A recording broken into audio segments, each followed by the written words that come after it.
સુંદરગઢ જિલ્લાના સાંકડી ગામના ઉપસરપંચના માનસિક ત્રાસથી ગામના યુવાને જીવન ટૂંકાવ્યું હતું। સાંકડી ગામનો યુવાન ગામના એક શખ્સને માર મારી માનસિક ત્રાસથી ઘાસમાં છાંટવાની દવા ગટગટાવતા હોસ્પિટલમાં સારવાર દરમિયાન મોત થયું હતું। સુંદરગઢ જિલ્લામાં શહેરમાં મારામારી, લૂંટ અને હુમલાના બનાવોની સંખ્યામાં નોંધપાત્ર રીતે વધારો થવા પામ્યો છે। ત્યારે સુંદરગઢ જિલ્લાના વઢવાણ તાલુકાના સાંકડી ગામના શખ્સના માનસિક ત્રાસથી દવા ગટગટાવતા સુંદરગઢની ટીબી હોસ્પિટલ ખાતે સારવાર દરમિયાન મોત નિપજતા આ ઘટનાના પગલે સમસ્ત કોળી સમાજના અગ્રણી આગેવાનો સહિતના બોડી સંખ્યામાં સમાજના લોકો ઉપસ્થિત રહ્યા હતા। બનાવના પગલે પોલીસ કાફલો હોસ્પિટલ ખાતે દોડી ગયો હતો। યુવકની ડેડ બોડી શહેરની ગાંધી હોસ્પિટલ ખાતે પીએમ અર્થે ખસેડી પરિવારજનોને સોંપી હતી। વધુ વિગત મળતી માહિતી મુજબ સાંકડી ગામે રહેતા જયેશભાઈ ગોવિંદભાઈ મેણીયાએ તેમના મોબાઈલ ફોનમાં મિસયુ એપ્લિકેશન કોઈ કોમલ આઈડીવાળાને ભૂલથી ગામના ઉપસરપંચ રાજુભાઈ કાળુભાઈ ખાચરનો મોબાઈલ નંબર આપી દેતા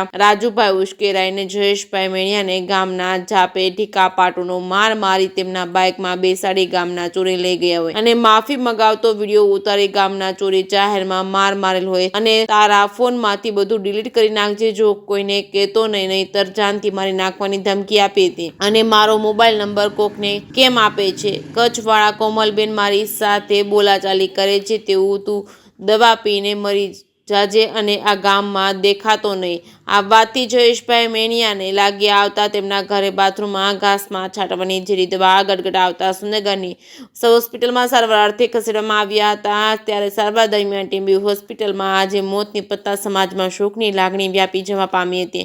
ઘટનાના પગલે ન્યાયની માંગ સાથે ઉપસરપંચ રાજુભાઈ કાળુભાઈ ખાચરે આ યુવકને મરવા માટે મજબૂર કરતા તેમના વિરુદ્ધ કાયદેસરની કાર્યવાહી કરવા સમસ્ત કોળી સમાજના અગ્રણી આગેવાનો સહિતના બોડી સંખ્યામાં લોકો ઉપસ્થિત રહ્યા હતા। આ શખ્સ સામે કાયદેસરની કાર્યવાહી કરવા વઢવાણ પોલીસ મથકે પિતાએ ફરિયાદ નોંધાવી છે। જે કે સિંગુરાતી સાથે મહેશ ઉતરિયા, સુરેન્દ્રનગર।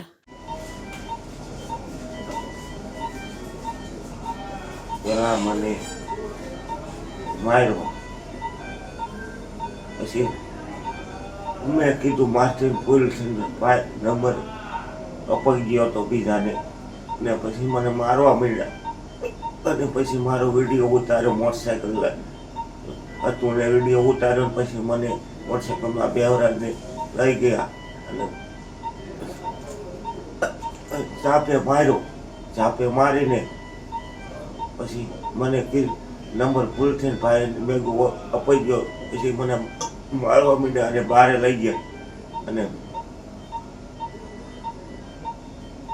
પછી મારે દવા પીવી પડી। એમના હિસાબે મેં માફી માંગી સોરા વચ્ચે કેટલે પબ્લિક હતું તો મારે માફી મંગાવી, પગે લગાડ્યો અને મારો વિડીયો વાયરલ કરવાનું કીધું હતું। ભાઈ મને રાજુભાઈનો નંબર પોલીસ દેવાઈ ગયો પછી મને માર્યું બેઠા એકદમ મેં તાતા કરી જ્યાં પિતાને મને માર્યો એટલે પછી મેં દવા પીધી। રાજુભાઈ કાળુભાઈના ખાતરે દવા મારે પીવી પડેલો છું। મને મારવામાં આવ્યો હતો અને મને ધમકી આપી હતી। એમાં મારા ભાઈને ફોન દ્વારા એક ઉપસરપંચ છે કાળુભાઈ એટલે રાજુભાઈ કાળુભાઈ ખાચર એમને ફોન કરીને એને બોલાવવામાં આવ્યો, બોલાવીને એને મારવામાં આવ્યો, મારી અને એનો વિડીયો ઉતારવામાં આવ્યો, વિડીયો ઉતારી અને એને માફી મંગાવી અને એને કહેવામાં આવ્યું કે જો તું આ કોઈને બતાવીશ, કોકને કહીશ તો અમને તને મારી નાખશું, આવી એને ધમકી આપી અને આ કારણે થઈને એને દવા પીધી અને આજે શું તમારા ભાઈનું નામ શું છે? મારા ભાઈનું નામ જયેશભાઈ ગોવિંદભાઈ મેણી। ક્યાં ગામનો બનાવતો? સાંકડી ગામનો અને એના ફૂટેજ સીસીટીવી કેમેરા ગામના પંચાયતની અંદર છે અને પંચાયતની અંદર જ્યારે અમે તલાટીને ફોન કરવામાં આવ્યો તો તલાટીએ ફોન સ્વિચ ઓફ કરી નાખ્યો। મને તો આમાં એની સંડોવણી લાગે છે કે ભેગી એ અંદર સામેલ છે। એમ નહીં એટલે તમે પોલીસને ફોન કર્યો, ફરિયાદ કરી?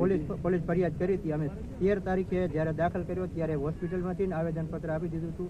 ત્યાર પછી અમે 2-3 વાર પોલીસ સ્ટેશને ગયા, બેલુ સાહેબની ઓફિસે ગયા, છતાંય મારી ફરિયાદ લખવામાં આવી નથી અને મને એફઆઈઆરની કોપી દેવામાં નથી આવી।